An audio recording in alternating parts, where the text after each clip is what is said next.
Национальный лидер туркменского народа, председатель Халкман Сахаты, почетный старейшина Гурбангулы Бердмухамедов, совершил очередную рабочую поездку в город Аркадак. Здесь герой Аркадак вместе с рядом руководителей обсудил важные вопросы развития нового города и предстоящие задачи.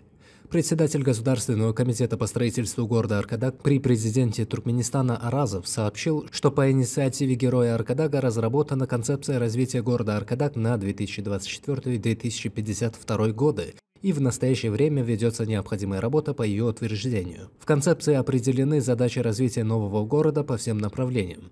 Герой Аркадак подчеркнул важность мероприятий, проводимых в этой области, акцентировав внимание на том, что развитие города должно основываться на достижениях современной науки и инновационных технологиях. Хеким города Аркадак Мамедова доложил о проводимых в настоящее время мероприятиях, осуществляемых в рамках подготовки к предстоящим знаменательным датам. Как подчеркнул герой Аркадак, предстоящие значимые мероприятия следует провести на высоком уровне. В них должны найти отражение счастливая жизнь нашего народа и темпы развития нового города. Герой Аркадак также ознакомился с типами электробусов, которые эксплуатируются в новом городе.